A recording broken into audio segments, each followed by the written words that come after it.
అంటే నేను అంటే చెప్తున్నాను, మీరు ఆ టైంలో జైలుకెళ్ళిన సందర్భంలో ఏం మాట్లాడుకున్నారో కూడా చెప్పాలి కాబట్టి చెప్తున్నాను. కె. వీరరాఘవరెడ్డి తనకు తను శ్రీరామరాజ్యం అని ఒక సంస్థను ఏర్పాటు చేసుకొని ఒక 4 అనుచరులను వెనకాల తిప్పుకొని ప్రతి ఊరు ప్రతి ఆలయం దగ్గరికి వెళ్ళి చెప్పిన వాళ్ళకి చెప్తున్నారు, వినని వాళ్ళని బెదిరిస్తున్నారు. ఒక రౌడీ రాజ్యం, పేరుకి శ్రీరామరాజ్యంగా ఒక రౌడీ రాజ్యంగా అని తనకు తను ఇష్టానుసారంగా ప్రవర్తించారు అనే వార్త అయితే మేము విన్నాం ఇక్కడంతా. యద్భావం తద్భవతి ఏమిటమ్మా, ఇప్పుడు మీకు ఎలా చెప్పాము వారికి అలాగే చెప్పాము. అది బెదిరింపు అనుకున్న వారికి బెదిరింపు అనుకోనివ్వండి, యద్భావం తద్భవతి. కానీ అర్చక పురోహితులు ఈ పని చేసి తీరాల్సిందే. ఇప్పుడు కూడా చెప్తున్నాను. ఏమొస్తుంది మీకు?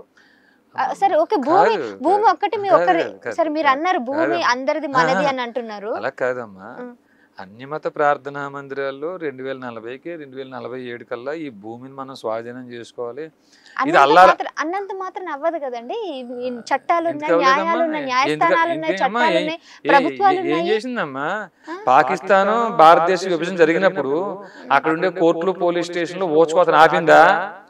కాశ్మీర్ లో పండితులు ఓచుకోతనే పోలీస్ స్టేషన్లు కోర్టులు ఆపినాయా? ఇప్పుడు బంగ్లాదేశ్ లో జరుగుతుందా? నరమేధం జరుగుతుంది.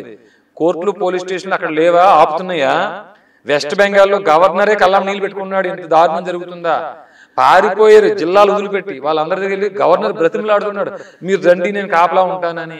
ఏ కోర్టులు పోలీస్ స్టేషన్లు వారిని కాపాడిని, మేము రావని మాకు ఇక్కడే బెటర్ అని చెప్తున్నారు వాళ్ళు. మొన్న పెహల్గాం ఘటన జరిగింది, 27 మంది ఓచుకోత ప్యాంట్లు విప్పి జిప్పులు తీసి మరీ చంపారు. ఏ కోర్టులు పోలీస్ స్టేషన్లు కాపాడినాయి అమ్మా? సరే పోనీ అలా అయిపోయినప్పుడు మీరు కాపాడతారా? మీ జ్ఞానం కాపాడుతుందా?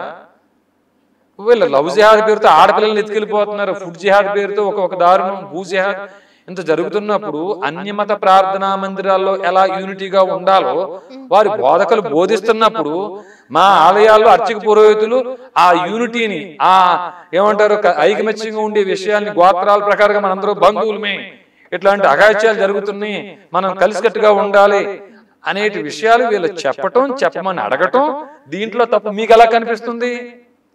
మరి మా ఆలయాల్లో మా ఆలయాల మీద బతికే అర్చక పురోహితుల్ని అడగకపోతే మేము ఎవరిని అడగాలి ఈ మాట?